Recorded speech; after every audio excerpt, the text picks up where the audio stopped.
భారత రాజ్యాంగంలో ఒక ఆర్టికల్ ఉంది. అది కేవలం ఒక చట్టం కాదు, మన న్యాయ వ్యవస్థకు ఒక ఎక్స్‌ప్రెస్ వే లాంటిది.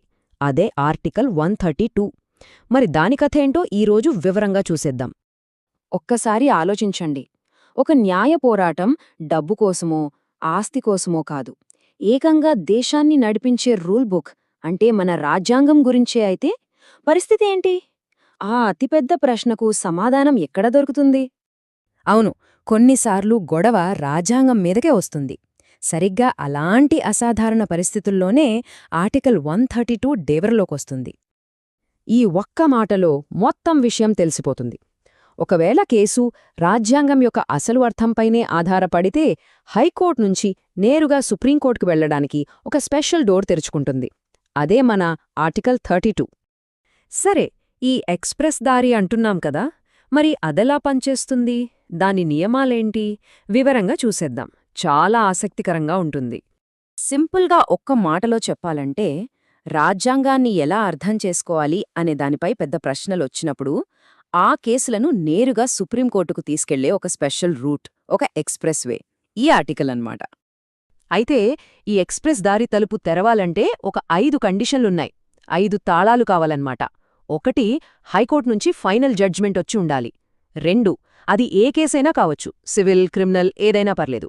3, కేసులో రాజ్యాంగ వివరణకు సంబంధించిన ఒక ప్రశ్న ఉండాలి. 4, అదేదో చిన్న ప్రశ్న కాదు, చాలా గణనీయమైన ప్రశ్న అయి ఉండాలి. ఇక చివరిగా 5వ తాళం, ఈ కేసు సుప్రీంకోర్టు విచారణకు అర్హమైనదే అని హైకోర్టే ఒక సర్టిఫికేట్ ఇవ్వాలి. ఈ 5 కలిస్తేనే ఆ దారి తెరుచుకుంటుంది. ఇంతకీ ఈ గణనీయమైన ప్రశ్న అంటే ఏంటి? అంటే ఆ కేసులో ఎవరు గెలిచారు, ఎవరు ఓడారు అన్నది ఇక్కడ పాయింట్ కాదు. ఆ ప్రశ్నకు వచ్చే సమాధానం మొత్తం దేశం రూల్స్ని మార్చేయొచ్చు. రాజ్యాంగంలోని ఒక ఆర్టికల్ అసలు అర్థాన్నే మార్చేంత పెద్ద ప్రశ్న అది. సరే, బాగుంది. కానీ అసలు రాజ్యాంగంలో ఇలాంటి ఒక స్పెషల్ ఆర్టికల్ పెట్టాల్సిన అవసరమేమొచ్చింది? దీని వెనుకున్న అసలు ఉద్దేశమేంటో ఇప్పుడు చూద్దాం.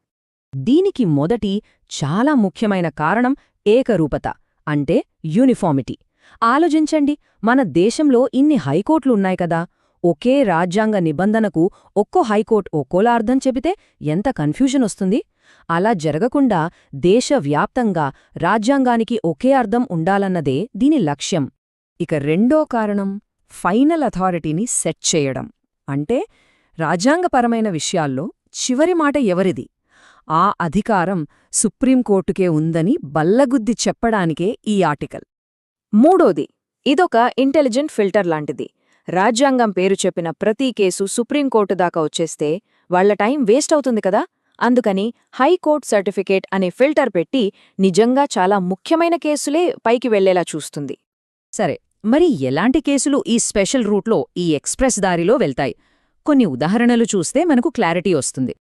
ఇక్కడ చూడండి, ప్రాథమిక హక్కుల మీద గొడవలు, కేంద్ర రాష్ట్ర ప్రభుత్వాల మధ్య అధికారాల గొడవలు, లేదా ఎమర్జెన్సీ నిబంధనల లాంటి పెద్ద పెద్ద విషయాలన్నీ ఆర్టికల్ 132 కిందకు వస్తాయి.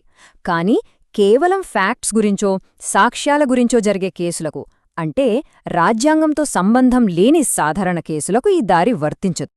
ఈ ప్రాసెస్ ఎలా ఉంటుందో ఒక చిన్న ఉదాహరణతో చూద్దాం. అనుకుందాం, ఒక కొత్త చట్టం వచ్చింది. అది ఆర్టికల్ 14కి, అంటే సమానత్వ హక్కుకి వ్యతిరేకంగా ఉందని హైకోర్టులో కేసు వేశారు. అప్పుడు హైకోర్టు, అవును, ఇది నిజంగా రాజ్యాంగపరంగా చాలా ముఖ్యమైన ప్రశ్నే అని భావించి ఒక సర్టిఫికెట్ ఇస్తుంది. ఆ సర్టిఫికెట్తో కేస్ నేరుగా సుప్రీంకోర్టుకు వెళ్తుంది. అక్కడ ఫైనల్ జడ్జ్మెంట్ వస్తుంది. ఎంత సింపుల్గా ఉంది కదా. ఆర్టికల్ 132ని ఇంకా బాగా అర్థం చేసుకోవాలంటే దానికి దగ్గరగా ఉండే ఆర్టికల్స్ 133, 134తో పోల్చి చూస్తే మనకు ఫుల్ క్లారిటీ వచ్చేస్తుంది. ఈ టేబుల్ చూస్తే తేడా చాలా క్లియర్గా తెలుస్తుంది. చూడండి, ఆర్టికల్ 132 కేవలం రాజ్యాంగ కేసుల కోసం, అదే 133 సివిల్ కేసుల కోసం, 134 క్రిమినల్ కేసుల కోసం. అంటే ప్రతిదానికి ఒక స్పెషల్ గేట్ ఉందన్నమాట. 132 స్పెషాలిటీ ఏంటంటే అది రాజ్యాంగానికే పెద్దపీట వేస్తుంది. సరే, మనమిప్పుడు చివరికొచ్చేశాం. ఈ మొత్తం చర్చలో మనం గుర్తుంచుకోవాల్సిన మెయిన్ పాయింట్ ఏంటి?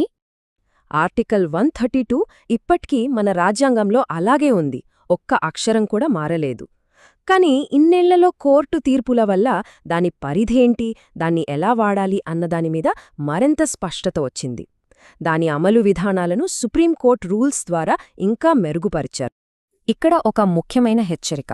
ఆర్టికల్ 132 నేరాలకు సంబంధించింది కాకపోయినా ఈ అపీల్ ప్రాసెస్ను దుర్వినియోగం చేయకూడదు.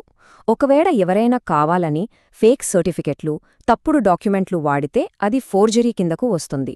దాని పర్యవసానాలు చాలా సీరియస్గా ఉంటాయి. కాబట్టి ఫైనల్గా మనం గుర్తుంచుకోవాల్సింది ఇదే: రాజ్యాంగం యొక్క అర్థంపై గొడవ వచ్చినప్పుడు అది చిన్న కోర్టులు తేల్చే విషయం కాదు. హైకోర్టు ఇచ్చే సర్టిఫికెట్తో సుప్రీంకోర్టు మాత్రమే అంతిమ తీర్పు ఇస్తుంది. ఆ అధికారానికి, ఆ ఎక్స్‌ప్రెస్ వేకి ఆధారం ఆర్టికల్ 132.